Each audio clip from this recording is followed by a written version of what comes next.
ሰላም ጤና ይስጥልኝ የተወደዳችሁ የዝንቅ መረጃ ቤተሰቦች፣ ሰላማችሁ በያላችሁበት ይብዛ እያልኩኝ ለዛሬ ያስኳቸውን ዓለም አቀፋዊ ሰበር መረጃ ማጋራት ጀመርኩ።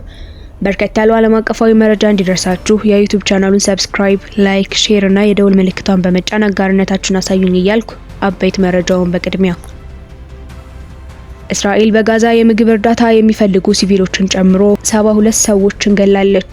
የጋዛ የሰብአዊ ቀውስ እየሰፋ ሲሄድ የተኩስ አቁም ዓለም አቀፍ ግፊት ይጨምራል እየተባለ ነው። ቀዳሚው መረጃችን ነው።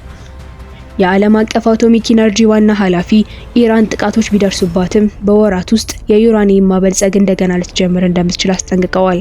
ቀጣዩ መረጃችን ሲሆን ዩክሬን ኤፍ-16 ፓይለት በከባዱ የሩሲያ አየር ጥቃት 7 ኢላማዎችን ተኩሶ ተገደለ። ትራምፕ የንግድ ምክክሮችን ካቋረጠ በኋላ ካናዳ ዲጂታል ታክስ ማቆሟ ለአዲስ ድርድር መንገድ ጠርጓል ተብሏል የሚሉት ይገኙበታል። አብራችሁን ስትሆኑ እነዚህንና መሰል መረጃዎችን ታገኛላችሁ። እስራኤል በጋዛ 72 ሰዎችን ገላለች። የምግብ እርዳታ የሚፈልጉ ሲቪሎችን ጨምሮ የጋዛ ሰብአዊ ቀውስ እየሰፋ ሲሄድ የተኩስ አቁም ዓለም አቀፍ ግፊትን ይጨምራል እየተባለ ነው።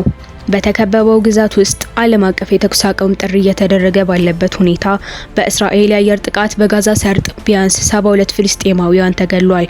ከነዚህም ውስጥ የምግብ እርዳታ የሚታጠቁ ሲቪሎችን ይገኙበታል።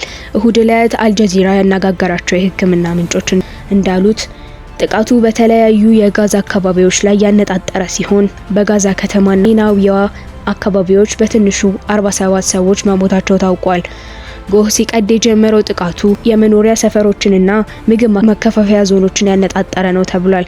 አልጀዚራ እንደዘገበው በጋዛ ከተማ አልአህሊ ሆስፒታል የተጎዱ ሲቪሎች ሲሆኑ ብዙ ህጻናትን ጨምሮ ተቋሙ ሲያጥለቀልቁ የነበረው አሳዛኝ ትዕይንት ገልጿል። የዓለም አቀፍ አቶሚክ ኢነርጂ ድርጅት IAEA ዋና ጸሐፊ ኢራን ጥቃቶች ቢደርሱባትም በወራት ውስጥ የዩራኒየም ማበልጸጊያ እንደገና ልትጀምር እንደምትችል አስጠንቅቀዋል። የተባበሩት መንግስታት የኒውክሌር ተቆጣጣሪ ኤጀንሲ ኃላፊ ራፋኤል ግሮሲሲ እንዳሉት ኢራን በቅርብ ጊዜ በአሜሪካና በኢራን የኒውክሌር ተቋሞቿ ላይ ያነጣጠሩ ጥቃቶች ቢደረጉም በጥቂት ወራት ውስጥ የዩራኒየም ማበልጸጊያ ስራ መጀመር ትችል ይሆናል። የግሮሲ አስተያየቶች ቅዳሜ ዕለት CBS ኒውስ ጋር ባደረጉት ቃለ ምልልስ የዩኤስ ፕሬዝዳንት ዶናልድ ትራምፕ የጋራ ጥቃቱ የኢራን የኒውክሌር መርሃ ግብር በ10 ዓመታት ወደ ኋላ እንደመለሰው ከተናገሩ ከጥቂት ቀናት በኋላ ነው። ዓለም አቀፍ የአቶሚክ ኢነርጂ ኤጀንሲ ዋና ዳይሬክተር የኢራን የኒውክሌር መሰረተ ልማቶች ቁልፍ ክፍሎች የተበላሹ ቢሆንም አንዳንድ ወሳኝ ፋሲሊቲዎች ግን ሳይበላሹ እንደቀሩ በመግለጽ ለበለጠ ጥንቃቄ የተሞላበት ግምገማ አቅርበዋል። ግሮሲ በወራት ውስጥ ብዙ የዩራኒየም ሊያበለጽጉ ይችላሉ ሲሉ አስጠንቅቀዋል።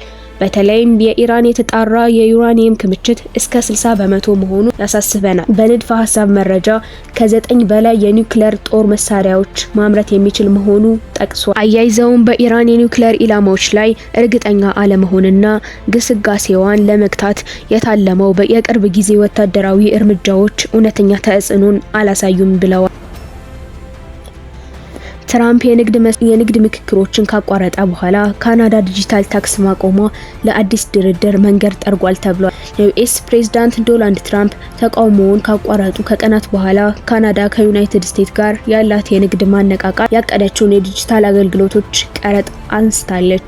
ውሳኔው እሁድ ዕለት በካናዳ ጠቅላይ ሚኒስትር ማርክ ካርኒ የተገለጸ ሲሆን እርሳቸውና ትራምፕ ድርድሩን ለመቀበል መስማማታቸውን አረጋግጠዋል። ካርኒ ይህ ውሳኔ በጁላይ 21 2025 ላይ ያነጣጠሩ ንግግሮች እንዲቀጥሉ ይደግፋል። በቅርብ ጊዜ በካናናስኪ በተካሄደው የመሪዎች ጉባኤ ላይ የተቀመጠው የጊዜ ገደብ ተግባራዊ ያደርጋል ብለዋል። ከሰኞ ጀምሮ ተግባራዊ እንዲሆን የታቀደው ታክስ በዋና ዋና ቴክኖሎጂ ኩባንያዎች እንደ አማዞን፣ ሜታ፣ አፕል እና ጉግል ላይ ቀረጥ ያስቀምጣል። ከብዙዎቹ የዓለማችን ትላልቅ ዲጂታል ኩባንያዎች መኖሪያ የሆነችው ዩኤስ የካናዳ ታክስን እንደ ቀጥተኛ ኢኮኖሚያዊ ስጋት ተመለከተች። የዲጂታል አገልግሎቶች ታክስ የታለመው የዓለም አቀፍ ቴክኖሎጂ ኩባንያዎች ለካናዳ የግብር ስርዓት ፍትሃዊ አስተዋጽኦ እንዲያበረክቱ ለማድረግ ነው ሲል ፖድካስት አዘጋጁ ማርክስ ተናግሯል። የካናዳ ዲጂታል አገልግሎቶች ታክስ ከ$20 ሚሊዮን በላይ በየአመቱ ከካናዳ ተጠቃሚዎች በሚያገኙት ገቢ ላይ የ3 ዓመት ቀረጥ ይጥላል። ይህም እንደ ዲጂታል ማስታወቂያ፣ ማህበራዊ ሚዲያ፣ የኢኮሜርስ ባሉ ዘርፎች ላይ ያነጣጠረ ነበር። በ2024 349.4 ቢሊዮን ዶላር የካናዳ እቃዎችን በመግዛት ዩኤስ የካናዳ ከፍተኛ የንግድ አጋር ሆና ቆይታለች። ካናዳ ደግሞ 412.7 ቢሊዮን ዶላር ወደ አሜሪካ ልካለች ሲል የአሜሪካ ስታቲክስ ቢሮ አስታውቋል።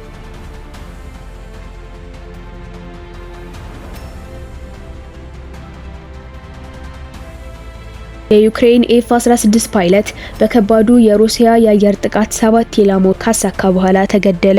የዩክሬን አየር ኃይል ኤፍ-16 ተዋጊ ጄት እና አብራሪው ኮሎኔል ማክሲም ኡስቲሜንኮ በመጠነ ሰፊ የሩሲያ ሚሳኤልና የድሮን ጥቃት መጥፋቱን አረጋግጧል። አሁን ወደ 4ኛው ዓመት የተሸጋገረው የተኩስ አቁም ንግግሮች ምንም ስኬት አልተገኘለትም ተብሏል።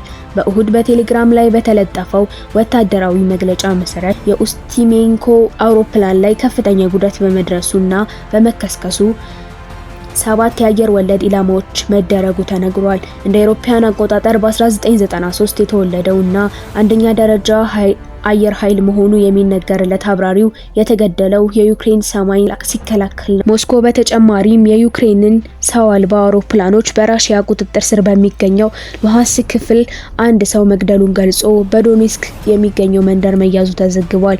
የሩሲያው ፕሬዝዳንት ቭላዲሚር ፑቲን አርብ ዕለት የሰጡት አስተያየት ተከትሎ ወታደራዊ ወጪን መቀነስ እንደሚቻልና ለአዲስ የሰላም ንግግሮች ክፍት መሆኑን ገልጸዋል።